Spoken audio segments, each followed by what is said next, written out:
এমন বিজয় দিয়েছেন বন্ধুগণ আমার, 70 জন কাফের সেই বদরের যুদ্ধে নিহত হয়েছে এবং 70 জন কাফেরকে রাসূল বন্দী করে নিয়ে আসলেন, গ্রেফতার করে নিয়ে আসলেন। আনার পরে এই কাফেরদের ভিতরে একজন একজন করে সকলকে ভাগ করে দিলেন সাহাবীদের মাঝে, তুমি রাখবা একে, তুমি 2 জনকে রাখো। এইরকম ভাবে সকলকে যখন ভাগ করে দিলেন, আল্লাহর রাসূল সাল্লাল্লাহু আলাইহি ওয়াসাল্লাম রাত্রি বেলায় আর ঘুমায় না। আল্লাহর রাসূল কান্না করতেছেন। সাহাবায়ে কেরাম বলেন, ইয়া রাসূলুল্লাহ, আপনি কি জন্য কান্না করতেছেন? আপনার বাবার কথা মনে পড়েছে নাকি আপনার মায়ের কথা মনে পড়েছে? নবী ডেকে বলতেছেন, আমার বাবার কথাও মনে পড়ে নাই, আমার মায়ের কথাও মনে পড়ে নাই, কেন আপনি কাঁদেন? বলে, পাশের রুমের ভিতরে আমার আপন চাচা আব্বাস তিনি কান্না করতেছেন, সেই জন্য আমি নবী ঘুমাইতে পারি না। পাশের রুমে আপন চাচা আব্বাস কোথা থেকে আসলো? রাসূলের আব্বার নাম হলো আব্দুল্লাহ, এই আব্দুল্লাহর আপন ভাই হলো হযরতে আব্বাস, যিনি পরবর্তীতে মুসলমান হয়েছিলেন, কিন্তু বদরের যুদ্ধে ভাতিজার বিপক্ষে অর্থাৎ রাসূলের বিপক্ষে যুদ্ধ করার জন্য কাফেরদের সাথে এসেছিলেন। আর 70 জন যে বন্দী করা হয়েছে তারই ভিতরে রাসূলের চাচা আব্বাসও বন্দী হয়েছিলেন। হযরতে আব্বাস অত্যন্ত ধনাঢ্য মানুষ ছিলেন, শিল্পপতি ছিলেন, এত ধনী ছিলেন, কিতাবের ভিতরে লেখে আব্বাস রাদিয়াল্লাহু তাআলা আনহুর শরীরের জামার বুতামটাও ছিল স্বর্ণের বুতাম। মারহাবা জোরে কোন। যার শরীরের বুতামটাও স্বর্ণের, লোকটা ধনী না গরিব? জোরে কোন, ধনী না গরিব? লোকটা ধনী। এই লোকের জামাগুলো তো খুলে নেওয়া হয়েছে। আমার ভাইয়েরা মনোযোগ দিয়া শুনবেন, এই ধনী ব্যক্তিকে যখন একজনের ঘরের ভিতরে রাখা হয়েছে, বন্দী করে রাখা হয়েছে, কষ্ট হওয়ার কারণে কান্না করতেছেন। পাশের রুমে চাচার কান্নার আওয়াজ শুনে বিশ্ব নবী আর ঘুমাইতে পারে না। আল্লাহ রাসূল সাল্লাল্লাহু আলাইহি ওয়াসাল্লাম কান্না করে। সাহাবায়ে কেরাম বললেন, ইয়া রাসূলুল্লাহ, ইয়া হাবিবাল্লাহ, আপনার চাচার কান্নার কারণে যেহেতু আপনার কষ্ট হচ্ছে, আপনিও কান্না করতেছেন, সুতরাং আপনার চাচাকে কি মুক্তি দেওয়া যায় না? আপনার চাচাকে আপনি মুক্তি দিয়ে দেন, তাহলেই তো শেষ হয়ে যায়। আল্লাহর রাসূল বললেন, সাহাবায়ে কেরাম, কি কথা তোমরা বলতেছো?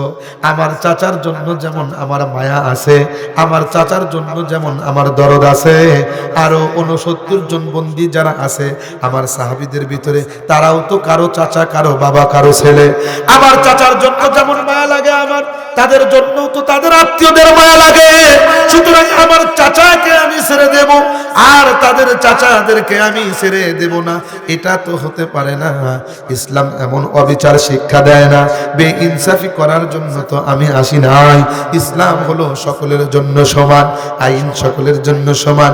সুতরাং চাচা হওয়ার কারণে আমার কষ্ট লাগতেছে, ঠিক আছে, কিন্তু আমার চাচাকে ক্ষমতার বলে আমি মুক্তি দিতে পারবো না। আমার ভাইরা, ইনসাফ শিখুন এখান থেকে। আল্লাহ রাসূল সাল্লাল্লাহু আলাইহি ওয়াসাল্লাম পরবর্তী দিন সাহাবায়ে কেরামদেরকে নিয়ে বসলেন। কয়দিন তাদেরকে বন্দী রাখবেন, সকলকে নিয়ে বসে বললেন, চিন্তা করলেন কি করা যায় এই বন্দীদেরকে। ডান পাশে হযরতে আবু বকর ডেকে বলতেছেন, ও ভাই আবু বকর, এই বন্দীদেরকে কি করব বলো। আবু বকর সিদ্দিক যেহেতু নরম দিলের মানুষ, তিনি বললেন, ইয়া রাসূলুল্লাহ, ইয়া হাবিবাল্লাহ, হুজুর, এই মানুষগুলা যেহেতু বন্দী হয়েছে, আপনি তাদের কাছ থেকে কিছু মুক্তিপণ আদায় করুন, কিছু জরিমানা নিন, নেওয়ার পরে আপনি তাদেরকে মুক্তি করে দিন, হতে পারে তারা ভবিষ্যতে মুসলমান হবে। কথা বলেন ঠিক কিনা? বাম চাইতেছিলেন হযরতে ওমর। বলুন তো, নরম সাহাবী না গরম সাহাবী? এত গরম সাহাবী, কিতাবের ভিতরে লেখি, যেই রাস্তা দিয়ে হযরতে ওমর ফারুক রাদিয়াল্লাহু তাআলা আনহু যায়, সেই রাস্তা দিয়ে 40 দিন পর্যন্ত শয়তান যায় না। মারহাবা কোন। আর একটু জোরে কোন না মারহাবা। বন্ধুগণ আমার, সেই জন্য হযরতে ওমর ফারুক রাদিয়াল্লাহু তাআলা আনহু গরম মানুষ, হক কথা বলতে কখনো পিছপা হন না। হযরতে ওমরকে বললেন, ও ভাই ওমর, বলো বলো এই কাফেরদের কি করা যায়? হযরতে ওমর বলতেছেন, হুজুর অভয়ে বলবো নাকি? বলে, হ্যাঁ হ্যাঁ অবশ্যই বলো। বলে, ইয়া রাসূলুল্লাহ, ইয়া হাবিবাল্লাহ, আমার মত হলো এই মানুষগুলা কি জন্য যুদ্ধ করতে আসছে, কাদের বিরুদ্ধে যুদ্ধ করতে আসছে? বলে, এই মানুষগুলো আল্লাহ এবং রসুলের বিরুদ্ধে যুদ্ধ করার জন্য আসছে। বলে যারা আল্লাহ এবং রসুলের বিরুদ্ধে যুদ্ধ করার জন্য এসেছে তারা আল্লাহর দুশমন, তারা নবীজির দুশমন, তারা হলো ক্যান্সার, তারা হলো পয়জন, তারা হলো ভাইরাস। সুতরাং এই মানুষদেরকে রাখা যাবে না। কেননা আপনি দেখবেন ডাস্টবিন থেকে সর্বদা আবর্জনার দুর্গন্ধ পাওয়া যায়, কখনো আতরের সুঘ্রাণ পাওয়া যায় না। কথা বলেন ঠিক কিনা? যেই মানুষগুলা আল্লাহ এবং রসুলের বিপক্ষে যুদ্ধ করার জন্য এসেছে এই মানুষগুলাকে বাঁচিয়ে রেখে কোনো লাভ নাই। আমার মত হলো তাদেরকে হত্যা করে দেওয়া হবে। শুধু হত্যা নয়, যার যার আপনজন তারা তারা হত্যা করবে। যেমন আমার যে আপনজন আমি তাকে হত্যা করব, আর আপনার যে চাচা আপনি নিজে তাকে হত্যা করবেন। এবং দেখবেন যার বাবা বন্দী হয়ে এসেছে, ছেলে মুসলমান, ছেলে বাবাকে হত্যা করবে। যার বাবা মুসলমান, ছেলে যুদ্ধ করতে এসেছে কাফের, সেই বাবা ছেলেকে হত্যা করবে। প্রত্যেক ব্যক্তির নিকটতম ব্যক্তিকে হত্যা করে দিবে। আল্লাহ রাসূল বললেন, ওমর তোমার অন্তরটা আল্লাহ এত কঠিন করে বানাইছে, এত কঠিন হওয়ার কারণে আমি তোমার এই মতটা গ্রহণ করতে পারলাম না। যেহেতু আল্লাহর রাসূল নরম হৃদয়ের মানুষ ছিলেন, রহমত ছিলেন। আল্লাহ রাব্বুল আলামিন অত্যন্ত সুন্দর করে বলতেছেন, ওমা আরসালনাকা ইল্লা রাহমাতাল লিল আলামিন। আল্লাহ রাব্বুল আলামিন বলেন, আমার হাবিবকে আমি জগৎবাসীর জন্য রহমত স্বরূপ প্রেরণ করেছি। যেহেতু আমার আল্লাহ রাব্বুল আলামিন तमाम জগতের রব, পাঁচ ওয়াক্ত নামাজের ভিতরে আমরা সকলেই পড়ি আলহামদুলিল্লাহি রাব্বিল আলামিন। আল্লাহ রাব্বুল আলামিন বলেন যে আমি হইলাম तमाम জগতের রব, আর আমার নবী তিনি হইলেন সমস্ত জগৎবাসীর জন্য রহমত। সুবহানাল্লাহ। নবী যেহেতু রহমত, তিনি তো কঠিন সিদ্ধান্ত দিতে পারেন না। তিনি আবু বকর সিদ্দিক রাদিয়াল্লাহু তাআলা আনহুর মতটা গ্রহণ করলেন। আবু বকরের মত কি, যে তাদেরকে ফিদিয়া নিয়ে কিছু টাকা নিয়ে ছেড়ে দেওয়া হোক। তাদেরকে ফিদিয়া নিয়ে ছেড়ে দেওয়া হবে। কত টাকা?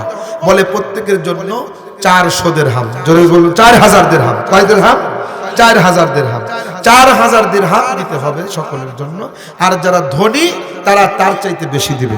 আর যারা গরিব, যাদের কাছে কোনো টাকা পয়সা নাই, তারা আমাদের সন্তানদেরকে পড়াশোনা করাইয়া শিক্ষিত বানায় তারপরে চলে যায়।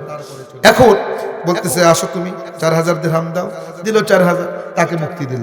আরেকজন আসো 4000 দাও, দিছে 4000, মুক্তি করে দিলেন। এইভাবে আস্তে আস্তে রাসূলের চাচা আব্বাস রাদিয়াল্লাহু তাআলা আনহু পালিয়ে আসছে। সাহাবায়ে কেরাম বললেন, ইয়া রাসূলুল্লাহ, আপনার চাচাই তো আব্বাস, তার কাছ থেকে কিছু কম নেওয়া হোক। আল্লাহ রাসূল বললেন, সাহাবী, ইসলাম কখনো দ্বিচারিতা শিক্ষা দেয় না, স্বজনপ্রীতি শিক্ষা দেয় না। আব্বাসের কাছে কম নেব কেন? আমাদের নিয়ম হলো, আইন হলো সকলের কাছে 4000, কিন্তু যে ধনী তার কাছে 4000-এর বেশি। যার জামার বোতামটা স্বর্ণের সে তো ধনী, সুতরাং আমার চাচা হওয়ার কারণে সে মুক্তি পাবে না। সুতরাং তার কাছে 4000 হবে না, 4000-এর বেশি নিয়ে তাকে মুক্তি দাও। মারহাবা কর। এটা হলো ইসলাম। আমি আর আপনি যদি হইতাম তাহলে বলতাম আমার চাচা, এরে ধরা যাবে, এরে সাইড কর, অথবা তাকে টাকা ছাড়াই মুক্তি দিয়ে দিতাম। কিন্তু আল্লাহ রাসূল 4000-এও মানলেন না, 4000-এর বেশি দিয়ে দিলেন। এরপরে রাসূলের সামনে যাকে আনা হলো, শুনলে আপনারা আরো আশ্চর্য হয়ে যাবেন। তিনি কে? তিনি কে? রাসূলের সামনে যাকে আনা হলো ওই ব্যক্তি হলেন রাসূলের আপন মেয়ের জামাই। মারহাবা খান। দেখেননি কারবার? রাসূলের আপন বড় মেয়ের জামাই রাসূলের বিরুদ্ধে যুদ্ধ করার জন্য আসছে। নাম হলো তার আবুল আস। নাম কি? আবুল আস। আল্লাহর রাসূলের কন্যা কয়জন? জোরে কর। আল্লাহর রাসূলের কন্যা হলেন 4 জন। বড় মেয়ের নাম হলো হযরত জয়নব রাদিয়াল্লাহু তাআলা আনহা। তারপরেরটার নাম হলো রুকাইয়া। তারপরের নাম হলো হযরত উম্মে কুলসুম। তার ছোটটার নাম হলো, অর্থাৎ শেষেরটার নাম হলো রাসূলের কলিজার টুকরা হযরত ফাতিমা। আল্লাহ রাসূল বলেন, কেউ যদি আমার ফাতিমাকে কষ্ট দিল, আলীকে ডেকে ডেকে বলেছে, আলী আমার ফাতিমাকে তুমি কষ্ট দিও না, কেননা ফাতিমা শুধু আমার কন্যা নয়, ফাতিমা হলো আমার কলিজার টুকরা। আমার ফাতিমাকে যে কষ্ট দিল সে যেন আমি রাসূলকে কষ্ট দিল। নাউজুবিল্লাহ। আল্লাহ রাসূলের কনিষ্ঠ কন্যা, ছোট কন্যা নাম হলো হযরত ফাতিমা। তার বিবাহ হয়েছিল আলী কাররামাল্লাহু ওয়াজহুর সাথে। কথা বলেন ঠিক কিনা? আলোচনা কি বুঝতেছেন আপনারা? আলোচনা কি চলবে নাকি দোয়া করে দেব?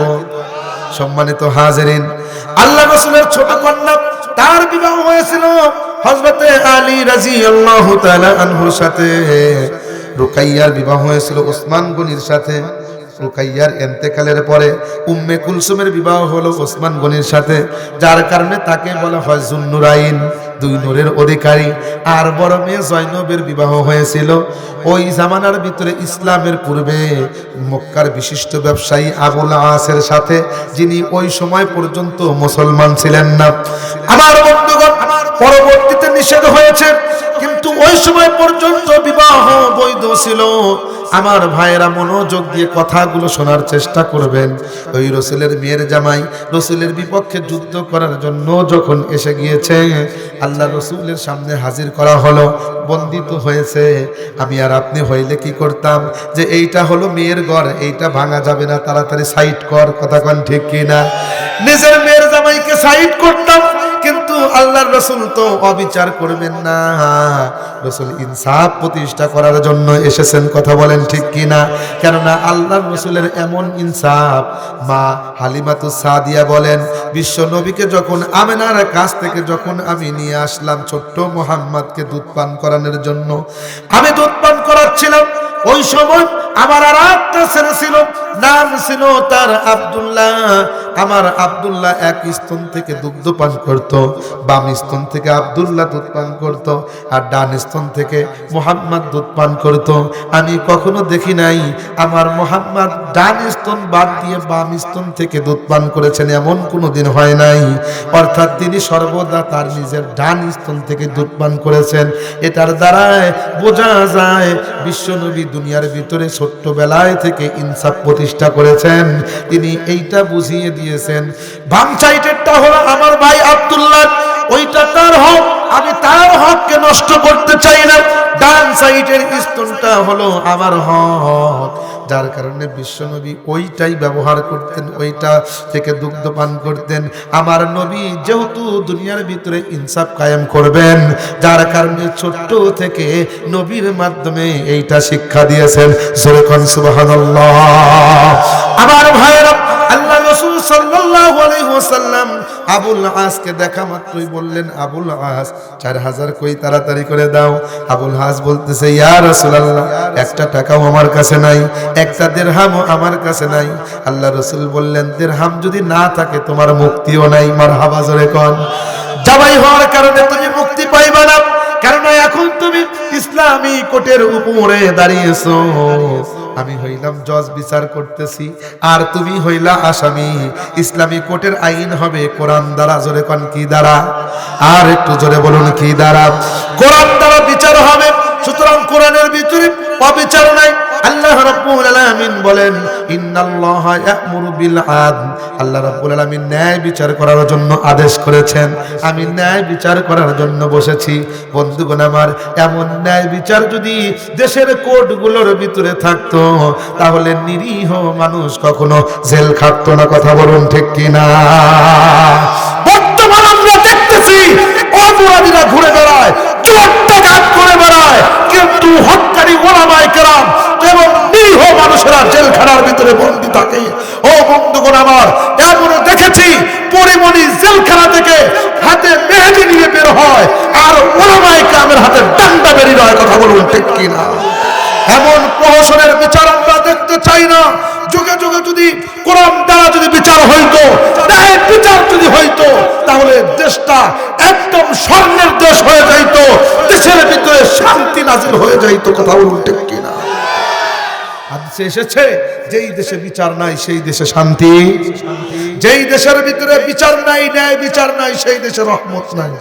আজকে আমরা এত সুন্দর রহমতের দেশে থাকার পরে অশান্তি কেন? বলে ইনসাফ কায়েম হয় না। কথা কয় না? এ কথা বলেন ঠিক কিনা?